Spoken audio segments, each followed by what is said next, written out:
Hello friends, welcome to our channel. இன்றைக்கி நம்ம சேனலில் ரொம்பவே சூப்பரான ஒரு மட்டன் சுக்கா ரெசிபி தான் எப்படி செய்கிறதுன்னு பார்க்க போகிறோம்.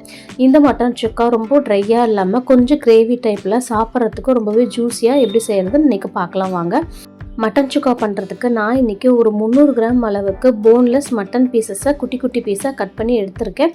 கடைகளில் மட்டன் சுக்காக்குன்னு சொன்னீங்க அப்படின்னா இந்த மாதிரி குட்டி குட்டி பீசஸாக கட் பண்ணி போட்டு தருவாங்க. அதே மாதிரி மட்டன் சுக்காக்குன்னு சொல்கிறப்ப நல்லா போன்லெஸ் பீசஸாக உங்களுக்கு போடுவாங்க. மட்டன் சுக்காக்கு எப்பவுமே போன் பீஸ் சேர்க்கக்கூடாது, போன்லெஸ் பீசஸ் தான் இதுக்கு ஃபுல் அண்ட் ஃபுல் சேர்க்கணும். இப்போ இந்த க்ளீன் பண்ணி வச்சுருக்க மட்டன் பீசஸில் ஒரு 1/4 டீஸ்பூன் அளவுக்கு மஞ்சத்தூள் சேர்த்துக்கோங்க, 1/2 டீஸ்பூன் அளவுக்கு தனி மிளகாத்தூள் சேர்த்துக்கோங்க. நாம் சுக்கா பண்ணுறப்பையும் இன்னும் கொஞ்சம் மிளகாத்தூள் சேர்ப்போம், அதனால் இதில் கம்மியாக சேர்த்துக்கிட்டாலே போதும். அடுத்தது அதில் 1/4 டீஸ்பூன் அளவுக்கு உப்பு சேர்த்துக்கோங்க. அடுத்து இதில் ஒரு 1.5 டீஸ்பூன் அளவுக்கு இஞ்சி பூண்டு பேஸ்ட் சேர்த்துக்கோங்க. மட்டனோட ஸ்மெல் கொஞ்சம் ஸ்ட்ராங்காக இருக்கும், அதனால் இஞ்சி பூண்டு பேஸ்ட் கொஞ்சம் அதிகமாக சேர்த்துக்கிறப்ப தான் அதோட ஸ்மெல் நமக்கு ரொம்ப திகட்டுற மாதிரி இருக்காது.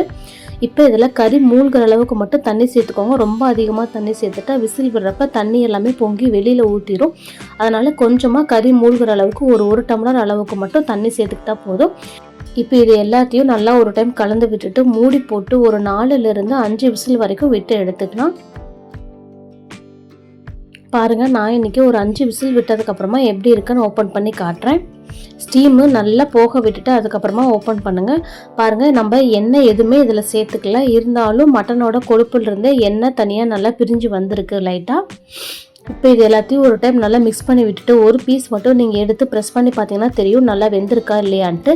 நம்மளோட மட்டன் பீஸஸ் இன்றைக்கி நல்லாவே வெந்திருக்கு. சப்போஸ் உங்களுக்கு வேகலை அப்படின்னா நீங்கள் மூடி போட்டு இன்னும் 2 விசில் கூட விட்டு இறக்கிக்கலாம். பாருங்கள், நீங்கள் ஒரு பீஸ் கறி எடுத்து கையில் இந்த மாதிரி ப்ரெஸ் பண்ணுறப்பயே உங்களுக்கு சாஃப்டாக நல்லா உடஞ்சி வரணும். நீங்கள் எந்த ஒரு ஸ்ட்ரெயின் பண்ணாமையே சாஃப்டாக நல்லா உடஞ்சி வர அளவுக்கு கறி வெந்திருக்கணும். இப்போ அடுத்ததாக மட்டன் சுக்கா பண்ணுறதுக்கு ஒரு கடாயில் ஒரு 3 டேபிள் ஸ்பூன் அளவுக்கு கடலெண்ணெய் சேர்த்துக்குவாங்க. மட்டன் சுக்காவுக்கு எப்பவுமே கடலெண்ணெய் இல்லாட்டி நல்லெண்ணெய் அது 2 தான் சேர்த்து பண்ணுவாங்க. நல்லெண்ணெய் விட கடலெண்ணெயோட வாசனை ரொம்பவே சூப்பராக இருக்கும் மட்டன் சுக்காவுக்கு. எண்ணெய் நல்லா சூடானதுக்கப்புறமா 1/4 டீஸ்பூன் அளவுக்கு சோம்பு சேர்த்துட்டு சோம்பு நல்லா வெடிச்சதுக்கப்புறமா ஒரு 5 முந்திரி பருப்பை நல்லா 2ஆக உடச்சி இதில் சேர்த்துக்கோங்க. இந்த மாதிரி முந்திரி சேர்த்து பண்ணுறப்ப மட்டன் சுக்கா நல்லா ரிச்சான டேஸ்ட்டில் இருக்கும். இப்போ முந்திரி எண்ணெயிலேயே நல்லா செவந்து வர வரைக்கும் இதை நல்லா வறுத்துக்கோங்க. ஓரளவு முந்திரி வறுத்ததுக்கு அப்புறமா 2 கொத்தளவு கருவேப்பிலையை இதில் சேர்த்துட்டு ஒரு 15லிருந்து 20 சின்ன வெங்காயத்தை நல்லா பொடிசாக கட் பண்ணி இதில் சேர்த்துக்கோங்க. ரொம்ப சின்ன சின்ன பீசஸாக கட் பண்ணி இதில் சேர்த்துக்கோங்க. அதே மாதிரி மட்டன் சுக்காக்கு பெரிய வெங்காயத்தை விட சின்ன வெங்காயம் சேர்த்து பண்ணுறப்ப அதோட டேஸ்ட்டு இன்னுமே நல்லா என்ஹான்ஸ் பண்ணி கொடுக்கும். பெரிய வெங்காயம் அதிகம் அந்த மாதிரி சேர்க்குறப்ப சுக்கா லைட்டாக இனிப்படிச்ச மாதிரி இருக்கும். அதனால் முடிஞ்ச வரைக்கும் சின்ன வெங்காயம் சேர்த்து பண்ணி பாருங்கள். வெங்காயம் நல்லா கோல்டன் கலரில் வரணும், அது வரைக்கும் இதை நல்லா வதக்கி விட்டுக்கோங்க. பாருங்கள், நான் முன்ன காமிச்சதை விட வெங்காயம் நல்லாவே வதங்கியிருக்கு. லைட்டாக அந்த கோல்டன் கலர் வர ஆரம்பிச்சிருச்சு பாருங்கள். இப்போ இதில் மசாலா பொடி சேர்த்துக்கலாம். இப்போ இதில் 1 டீஸ்பூன் அளவுக்கு தனி மிளகாத்தூள் சேர்த்துக்கோங்க, 1 டீஸ்பூன் அளவுக்கு மல்லித்தூள் சேர்த்துக்கோங்க. நம்ம ஆல்ரெடி மட்டன் வேக வைக்கிறப்பயே ஒரு 1/2 டீஸ்பூன் அளவுக்கு மிளகாத்தூள் சேர்த்துருக்கோம், அதனால் 1 டீஸ்பூன் மட்டும் இதில் சேர்த்துக்கிட்டாலே போதும். நீங்கள் தனி மிளகாத்தூள் எந்த அளவு சேர்க்குறீங்களோ அதை விட கம்மியாக தான் மல்லித்தூள் சேர்த்துக்கணும். 1/4 டீஸ்பூன் மஞ்சத்தூள், 1/2 டீஸ்பூன் அளவுக்கு மிளகுத்தூள் சேர்த்துக்கோங்க. இப்போ இந்த மசாலா எல்லாத்தையுமே எண்ணெயிலேயே ஒரு டைம் நல்லா பிரட்டி விட்டுருங்க. அடுப்பை நல்லா லோ ஃப்ளேமில் வச்சுக்கோங்க, இல்லாட்டி மசாலா டக்குன்னு கருகிடும். இப்போ இதில் நம்ம வேக வச்சு எடுத்து வச்சுருக்கோங்களா மட்டன் பீசஸ், அதை இதில் சேர்த்துட்டு இந்த மசாலாவோட நல்லா மிக்ஸ் ஆகிற அளவுக்கு ஒரு 2 நிமிஷம் நல்லா பிரட்டி விடுங்க.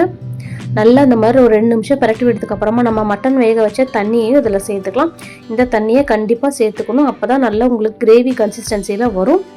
இப்போ இதிலே தேவையான அளவு கொஞ்சமாக உப்பு சேர்த்துக்கோங்க. ஆல்ரெடி நம்ம மட்டன் வேக வைக்கிறப்பயே கொஞ்சமாக உப்பு சேர்த்துருக்கோம், அதனால உப்பு பார்த்து கவனமாக கிரேவிக்கு தேவையான அளவு மட்டும் சேர்த்துக்கோங்க.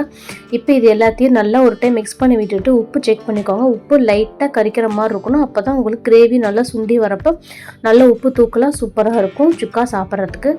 இப்போ இதை மூடி போட்டு கிரேவி நல்லா எண்ணெய் பிரிஞ்சு வர வரைக்கும் ஒரு 10 நிமிஷம் அடுப்பை மீடியம் ஃப்ளேமில் வச்சு நல்லா இதை கொதிக்க விடுங்க.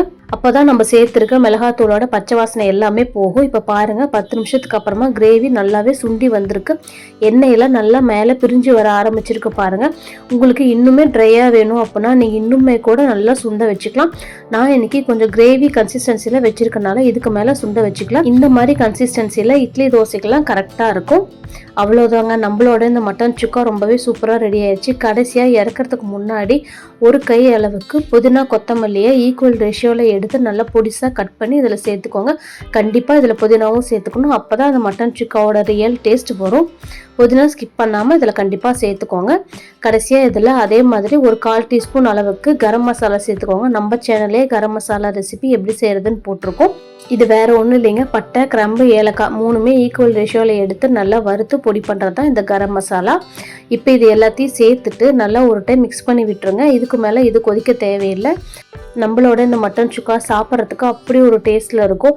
இட்லி, தோசை, சப்பாத்தி, முட்டை தோசை, பரோட்டா, பூரி எல்லாத்துக்கூடையுமே ரொம்பவே சூப்பராக இருக்கும்.